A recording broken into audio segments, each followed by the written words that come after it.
On est avec José qui nous appelle d'Annecy. Bonjour José. Oui, bonjour Estelle, bonjour à tous. Bonjour José. Et José, vous vouliez réagir sur ce débat. Allez-y. Oui, rapidement, je trouve qu'Emmanuel Macron n'est pas du tout seul au monde, surtout après des déclarations de Donald Trump. On connaît Trump, Oui. donc moi je pense que ça peut même le renforcer. C'est ça. Ceci étant, au niveau national, pour notre pays, je trouve qu'Emmanuel Macron fait une bonne politique étrangère depuis ses 2 mandats. Au niveau politique intérieur, ça reste le bazar, voilà, comme on le connaît. En revanche, je tiens à dire cependant que en 2027, lorsque nous aurons connu un RN au pouvoir, ou voire même un LFI au gouvernement, parce que je pense que tout le monde s'entendra bien en 2027, je pense que les Français comprendront qu'on a un président de la République qui est intelligent au sens noble du terme. Voilà ce que je voulais dire. Ce que vous dites, José, c'est qu'on ferait quand même bien de se méfier de ce qu'il y a derrière et qu'on pourrait bien le regretter. C'est intéressant ce qu'il dit, José Frédéric. C'est plus que le regretter, Estelle. C'est sûr qu'on fera les comptes. Ouais. En même temps, on n'en est pas là, mais ça vient vite. Et quand on voit certains sondages qui sortent déjà et qui mettent Marine Le Pen au pouvoir, avant même que les Français se prononcent dans les urnes, bah écoutez... Vous avez raison de parler de ça, José. C'est vrai qu'il est de bon ton aujourd'hui de critiquer Emmanuel Macron, mais c'est vrai que quand on dit, imaginons, ça n'arrivera pas, mais il démissionne aujourd'hui, qu'est-ce qui se passe derrière ? Bien malin qui pourrait dire... En fait, le problème de Macron, je crois que personne ne remet en cause son intelligence, c'est pas le problème, c'est la forme.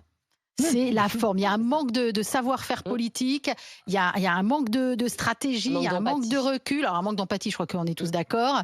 Et surtout, c'est la forme. C'est pas le bon moment, c'est pas la bonne manière. Et il se perd avec ça, en fait. Et prendre Elisabeth Borne, qui manque aussi d'empathie, et effectivement, qui doit être très douée sur plein de choses, mais pas là-dessus, quoi. Donc, ça fait 2 personnes en haut de l'État qui manquent d'empathie. Jean Castex, ça marchait très bien avec les gens. Jean Castex, Premier ministre, les députés vous disaient, enfin, on a un Premier à qui on peut parler, qui connaît le terroir français, on pouvait refaire monter les informations. C'est un maire, c'est un élu local, on n'arrête pas de le dire, on ne pourra jamais le faire, mais quelque part, il faudrait interdire à quelqu'un qui n'a jamais été élu sur un territoire d'être président de la République.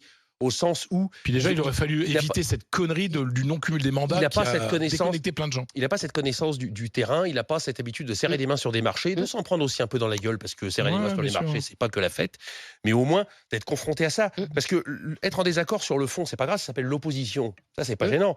Le problème aussi, c'est que par contre, sur la forme, ça devient un rejet. C'est là où on voit toute la différence. S'opposer sur le fond, pas d'accord avec la politique d'Emmanuel Macron, mais à la limite, je pourrais constater qu'il mène bien sa barque en n'étant pas d'accord avec la barque qu'il mène. Par contre, on voit bien dans la population, il y a l'opposition à son projet. C'est notre projet, mais c'est pas le mien. Mais le problème, c'est que par contre, ces erreurs de forme créent du rejet, y compris du rejet de sa personne, de la violence. Dont on peut se demander si elle est effectivement positive. Et c'est une question normale, là, donc vous avez la réponse dans la question. Allez, on va terminer avec Philippe. Philippe, c'est un habitué de l'émission, vous le connaissez tous. C'est notre professeur des écoles de Saint-Germain, les Arpajons dans l'Essonne. Ça va, Philippe ? Merci de cette introduction. C'est vrai, Philippe. J'adore vous avoir. Écoutez. Il y a des vedettes, Et on ne vous a que le mercredi, parce qu'évidemment... c'est plutôt rassurant quand même. Oui, exactement. Philippe, rapidement, parce qu'on n'a plus qu'une minute. Est-ce que pour vous, Emmanuel Macron est seul au monde aujourd'hui ? Alors, j'ai envie de vous dire qu'il l'a toujours été. On arrive aux limites du système démocratique français. Et en fait, je pense qu'il a été élu. Il y a eu un vague élan pour lui, et depuis, il est élu par défaut. Il est soutenu par défaut.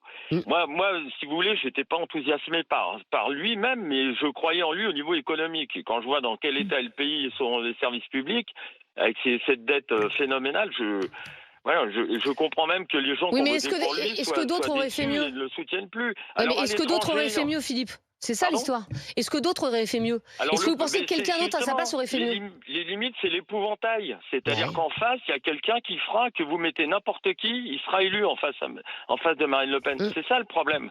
Il faudrait que, je sais pas, qu'on révise notre constitution, parce que là, ça ne fonctionne plus, puisque une fois à peine élu, maintenant, un président, quel qu'il soit, il est rejeté par une majorité de Français. Vous avez raison de le dire, ça a été le cas pour François Hollande et pour Nicolas Sarkozy aussi, qui, de toute façon, dès sa soirée au Fouquet's, déjà c'était mort au bout de quelques heures. Il y a eu le yacht une semaine. Le yacht de Bolloré aussi, c'était bien. C'est fini. Et François Hollande aussi, assez rapidement. Emmanuel Macron a joui d'une crédibilité un peu plus longue, quand même. L'impopularité rapide, ils l'ont eu déjà depuis Sarkozy. Par contre, Macron, là, il est le premier qui, vient d'être élu et il n'a pas de majorité à l'Assemblée. Exactement. Et ça, c'est une première, quand même, pour la Ve République, et c'est un vrai sujet. y compris sur des évolutions institutionnelles.